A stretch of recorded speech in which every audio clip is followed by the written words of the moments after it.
12 منافقین کے نام کن کتابوں میں آئے؟ علماء سے پوچھے، میرے بھائی میں تو جاہل آدمی ہوں، میرا اس پہ کلپ دیکھ لیں، رسول اللہ کا قاتل کون، اس میں جتنی میں بات ان کیمرہ یا آن کیمرہ کر سکتا تو میں نے کر دی ہے۔ آپ صلی اللہ علیہ وسلم پر موت واقع ہوئی ہے، روح جسم سے الگ ہوئی ہے، اور پھر آپ صلی اللہ علیہ وسلم کو وہی حکام ہوئے جو میت کے ہوتے ہیں، آپ کو غسل دیا گیا، جنازہ نہیں پڑھا گیا آپ کا، اس لیے کہ اس کی علماء نے مختلف لاجک بیان کی ہے جنازہ کیوں نہیں ہوا۔ میرا ایک ذوق ہے، میرا خیال ہے کہ شاید اس لیے نہیں ہوا کہ جنازہ کیا ہوتا ہے دعائے مغفرت کے لیے، اور پیغمبر کے لیے مغفرت کی دعا نہیں ہوتی۔ کبھی آپ نے دیکھا اللہ نبی کی مغفرت فرمانا، اس میں ایک توہین کا عنصر ہے کہ گویا نبی سے معاذ اللہ گناہ ہوئے ہیں جو مغفرت، نبی پر درود ہوتا ہے۔ قاتل چھپا دیے گئے تھے، نبی کا قتل حجرے میں ہوا، آج تک نبی کا قتل منبر سے نہیں پڑھنے دیا جا رہا، کہہ دیا کہ نہیں جی نبی طبعی موت مر گئے، معصوم تو طبعی موت مرتا ہی نہیں۔ طبعی موت وہ مرتا ہے جس کی طبیعت میں توازن برقرار نہ رہے، اور جس کا جسم پہ کنٹرول نہ ہو وہ کائنات پہ کنٹرول کیسے کرتا ہے؟ معصوم یا زہر سے یا تلوار سے۔ اگر پڑھنے والی آنکھ ہو تو صحیح بخاری میں لکھا ہوا ہے آخری وقت میں نبی کو دوائی پلائی جا رہی تھی اور نبی انکار کر رہے تھے، دوا میں شفا ہوتی۔ نبی کا قتل مدینے میں ہوا، قاتل چھپ گیا۔ کیا نبی کا جنازہ ہوا؟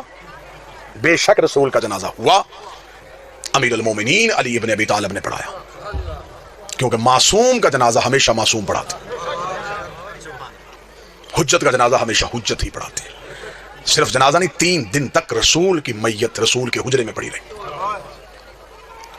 اب یہاں پہ آ کے صرف اس گیپ کو چھپانے کے لیے کہ 3 دن مسلمان کہاں پہ رہے، یہاں پہ آگے بچوں کے سوال رکھ دیا، بیٹا نبیوں کے جنازے نہیں ہوتے، نبیوں کے جنازے نہیں ہوتے، نبی دفن تو ہوتے نا، بھائی دفن تو ہوتے ہیں، تو جنازے میں نہیں تھے، تدفین میں کون کون تھا؟ دکھ لے کے اگر میرا کوئی اہل سنت بھائی ہے، میں نے پوری مجلس کسی کے جذبات کو ٹھیس نہیں پہنچائی، میں منت کر کے کہوں گا اگر یہ لوگ نبی کے جنازے میں نبی کے تکفین میں موجود تھے، پھر میں صحیح بخاری مسلم مشکات ترمذی سے وہ حدیث دکھانے کے لیے تیار ہوں۔ جب ایک بہت بڑے صحابی نے آگے اپنی بیٹی سے پوچھا تھا، مجھے بتا نبی کو کتنی چادروں کا کفن ملا ہے؟ اگر وہ لوگ تکفین میں موجود تھے، بیٹی سے سوال کیوں کیا؟ 3 دن تک مسلمان غائب رہے سقیفہ بنی سعدہ میں حکومت کی تشکیل دینے میں، لوگ حکومت کی تشکیل دیتے رہے، اور 30 دن کے بعد مولا امیر المومنین گئے، احتجاج طبرسی میں حوالہ، 30 دن مولا امیر المومنین گئے، مولا نے جا کے سقیفہ میں اپنے نیزے کو گاڑا، نیزے کو گاڑ کے مولا نے فرمایا تم نبی کے جنازے پہ کیوں نہیں آئے؟ انہوں نے کہا یا علی ہم حکومت بنا رہے تھے۔ فرمایا کیا کیا تم نے حکومت کا؟ کہنے لگے اسے وزیر بنا دیا ہے، اسے امیر بنا دیا۔ امیر المومنین کا خطبہ ہے تاریخ کا، امیر المومنین نے کہا اچھا تم نے علی کے فیصلے کو ترجیح نہیں دی؟ انہوں نے کہا یا علی یہاں اجماع امت زیادہ تھا۔ علی نے کہا جتنا بھی زیادہ تھا کیا تم میں کوئی کعبے میں آیا تھا؟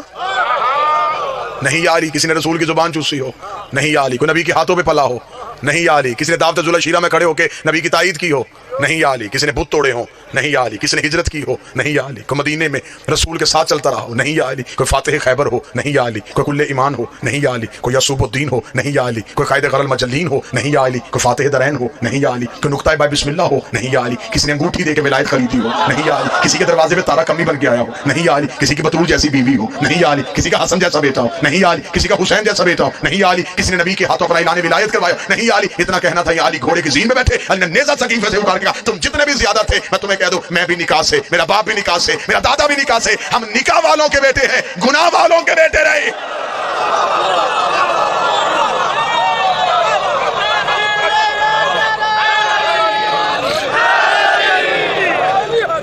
اب جس کی چاہیں ہم عزت کرنے کے تیار ہیں، دکھ ہے، تکلیف ہے، پڑھا لکھا دور ہے، مجھے تکلیف ہوتی ہے، بندے کہتے ہیں جی شیعہ فلاں کی عزت نہیں کرتے، فلاں کی عزت نہیں کرتے، بھرے مجمع میں چیلنج کر رہا ہوں، ابھی اسی وقت چیلنج کر رہا ہوں، یہ نہیں کہ میں جب کبھی دوبارہ ہوں نا، ابھی سودا نقد کر لیتے۔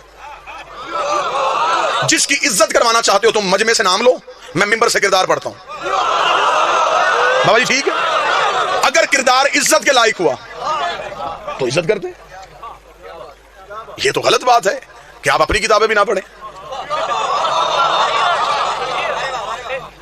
ہمارے اوپر دوہری ذمہ داری ہے، ہم اپنی بھی پڑھیں پھر آپ کی پڑھیں، پھر ان میں سے چیزیں نکال کے آپ کو دکھاؤں، میری جان اپنی کتابیں تو پڑھو۔ معیار کیا ہے؟ دیکھیں قطن یار ہم شیعہ اتنی محبت کرنے والے لوگ ہیں، جو گھوڑا نبی کے بیٹے سے وفا کر گیا ہم آج تک اس کی شبیہ بنا کے چوم رہے ہیں، کیا یہ محبت کی علامت نہیں؟ تو یہ ہو سکتا ہے کہ کوئی بندہ نبی کی اولاد کے کام آیا ہو، ہم اسے نفرت کر کے ہم نے جہنم میں جانا ہے؟ جی ہم صحابہ کی عزت نہیں کرتے، میرے اہل سنت دوست بھائی بیٹھے ہوئے ہیں، کون کہتا ہم صحابہ کی عزت نہیں کرتے؟ حضرت بلال کی عزت نہیں کرتے، ہم حضرت سلمان کی عزت نہیں کرتے، ہم عمار کی بات نہیں کرتے، ہم حذیفہ کا ذکر نہیں کرتے، کیا یہ صحابی نہیں؟ پھر ہم اعتراض کرتے کہ آپ ان صحابیوں کی بات کیوں نہیں کرتے؟ اب مجبوری بتائیں کیونکہ ان کی ہر بات میں علی کی بات ہے. معیار کیا ہے صحابیت کا؟ معیار کیا ہے؟ نبی کے پاس بیٹھنا صحابیت ہے. پھر اگر نبی کے پاس بیٹھنا صحابیت ہے تو پھر تو ابو لہب بھی بیٹھتا تھا. میں باتیں تلخ تو نہیں کر رہا. آپ ہمیں بتائیں کہ صحابیت کا معیار کیا ہے. مجھے بتائیں, میری سمجھ میں نہیں آتا کہ مدینے سے نکلنے والا بھی صحابی, نکالنے والا بھی صحابی, قتل کرنے والا بھی صحابی, قتل ہونے والا بھی صحابی. معیار صحابیت کیا ہے طے کر لیتے ہیں, قانون بنا لیتے ہیں. شیعہ سنی جھگڑے دیہاتوں سے ختم ہوتے ہوتے شہروں تک چلے جائیں گے. یہاں سے یہاں تم بل پاس کرو, پارلیمنٹ ہاؤس تک بل پاس کروا لو. ہم شیعہ سب سے پہلے دستخط کرنے کے لیے تیار ہیں. ہم سے قرآن کے حاشیے پہ دستخط کروا دو, ہم لکھنے کے لیے تیار ہیں. جو بھی مسلمان کلمہ نبی کا پڑھے گا, کسی صحابی کو برا کہے گا, وہ کافر, وہ جہنمی, وہ مرتد, اسے پھانسی, اسے سزائے موت. جو صحابی کو برا کہے اسے ملعون سمجھا جائے گا, جو صحابی کو برا سمجھے اسے جہنمی کہا جائے گا. اگلا قانون بھی تمہیں ماننا پڑے گا, جو برے کو صحابی کہے اسے بھی ملعون کہنا پڑے گا. شیعہ مرتا مر جاتا ہے, یزید کو رضی اللہ نہیں کہتا. ایک لمحے کے لیے گھروں میں بیٹھ کے سوچو کہ اسلام تمہیں کیا دے کے گیا ہے. کوئی مسلمان یہاں ہاتھ رکھ کے نماز پڑھا, کوئی یہاں ہاتھ رکھ کے پڑھا, کوئی یہاں ہاتھ رکھ کے پڑھا, کوئی کھول کے پڑھا. جو یہاں ہاتھ رکھ کے پڑھا اسے پوچھو یہ کیا جی؟ رسول یہاں ہاتھ رکھتے تھے, یہ رسول یہاں رکھتے تھے, یہ رسول یہاں رکھتے تھے, یہ رسول ایسے پڑھتے تھے. یہ کام دن میں نبی 5 دفعہ کرتے تھے, اور امت ابھی تک یہ طے نہیں کر سکی کیسے کرتے تھے. غدیر تو ایک دن آیا تھا.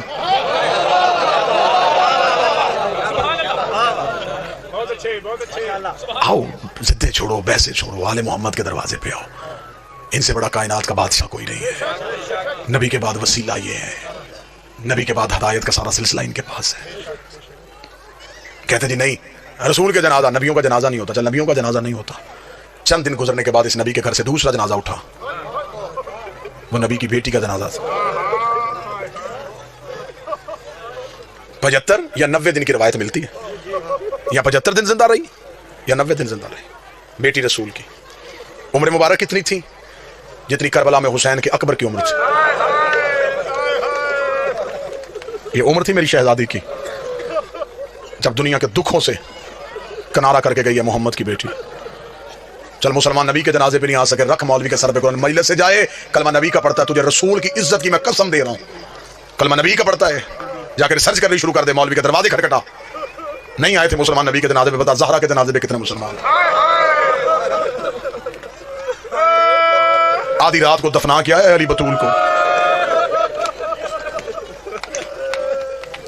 اب ہم کیا کریں, ہم درد پڑھیں گے, مر جائیں گے. شیعہ ساری رات علی زہرا کی قبر پہ بیٹھ کے قرآن پڑھتے تھے. تلوار نکالی ہوتی تھی, ایک ہاتھ میں قرآن ہوتا, ایک ہاتھ میں تلوار ہوتی. ایک دن حسین نے جا کے کہا بابا میری ماں کو تلاوتوں کی محتاج ہے. فرمایا قرآن پڑھنے نہیں آتا, اونچی آواز میں اس لیے پڑھتا ہوں انہیں پتا چلے علی قبر پہ پہرا دے رہا. کیا یہ غریبی نہیں تھی میرے بادشاہ علی کی؟ بچپن کا حسین بابے کے قدموں میں گر گیا, رو کے کہتا بابا اب تو میری ماں نہیں روتی, اب تو میری ماں جگیر نہیں مانگتی, اب میری ماں کو کیا ڈر ہے. فرمایا جو آگ لے کے دروازے پہ آ گئے, کہیں بیل چلے کے زہرا کی قبر پہ نہ آ جائے.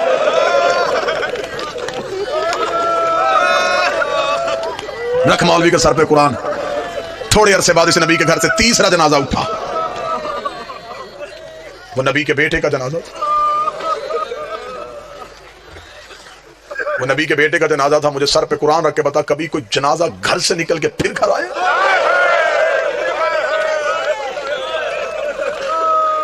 یہ پہلا جنازہ ہے کائنات کا جو گھر سے نکلا ہے واپس گھر آئے.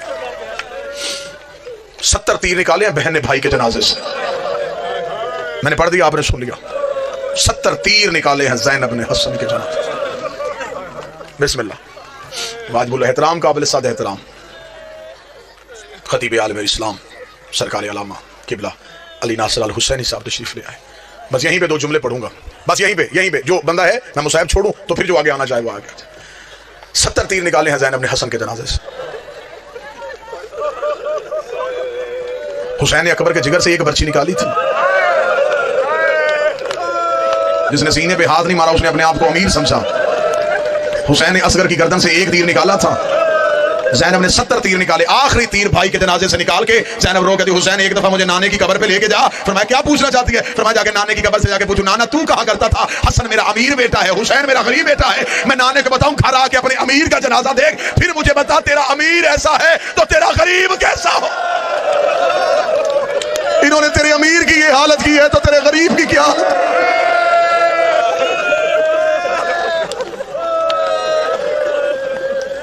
چار جنازے میں نے پڑھ دیے، سر پہ قرآن رکھ کے بتا، پانچواں تو امت نے اٹھانے نہیں دیا، 3 دن نہ کفن،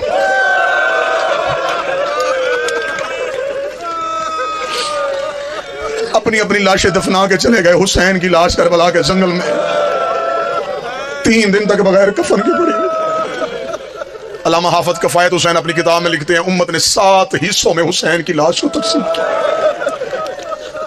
کسی کے ہاتھ حسین کا امامہ آیا، کوئی حسین کی ابا اتار کے لے گیا، کوئی حسین کی قبا اتار کے لے گیا، ایک کمینے نے سید کے قبر بند پہ ہاتھ ڈالا، حسین کی میت کانپی، آواز آئی حیا کر میری لاش میں میری بہنوں نے آنا، شرم کر میری لاش میں میری بیٹیوں نے آنا۔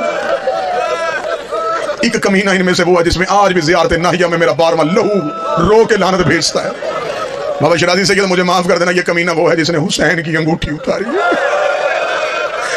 آج بھی میرا 12واں پردے پہ لعنت کرتا ہے۔ کوئی نرم دل شیعہ بیٹھا مجھے معاف کر دینا، اس ملاؤں نے حسین کی انگوٹھی اتاری ہے۔ یہ خود کہتا ہے کہ جب میں حسین کی لاش پہ پہنچا کوئی حسین کا امامہ لے گیا تھا، کوئی حسین کی ابا لے گیا تھا، کوئی حسین کی قبا لے گیا تھا۔ اس نے کہا میری نظر پڑی حسین کے ہاتھ پہ، حسین کے ہاتھ پہ انگوٹھی تھی، میں نے سوچا مدینے کا شہزادہ ہے، انگوٹھی اس کی قیمتی ہوگی۔ یہ کمینہ کہتا مجھے جلدی تھی، میں نے خیموں میں جا کے مال لوٹنا تھا، میں جلدی جلدی حسین کے ہاتھ کے قریب آیا، میری ایک نظر خیمے پہ تھی، میں دوسرے ہاتھ سے حسین کی انگوٹھی اتار رہا تھا۔ یہ کتا کہتا ہے حسین کی انگلی اتنی زخمی تھی مجھ سے انگوٹھی اتر نہیں رہی تھی، مجھے جلدی تھی، کوئی سید ہو کوئی سید زادی ہو مجھے معاف کر دینا۔ یہ کمینہ کہتا میں کربلا کے جنگل میں دوڑا، میں ایک پتھر اٹھا کے لایا، اس پتھر پہ حسین کا ہاتھ رکھا، اپنی جیب سے خنجر نکالا، حسین کی انگلی پہ خنجر رکھا، دوسرے پتھر کے ساتھ میں ضرب مارنے لگا۔ ایک کالے برقع والی بی بی کی چیخ آئی، آواز آئی تجھے انگوٹھی چاہیے مجھے بتا، میں اتار کے دے دوں۔ میں نے چکیا پیس کے پالا اور میرا اللہ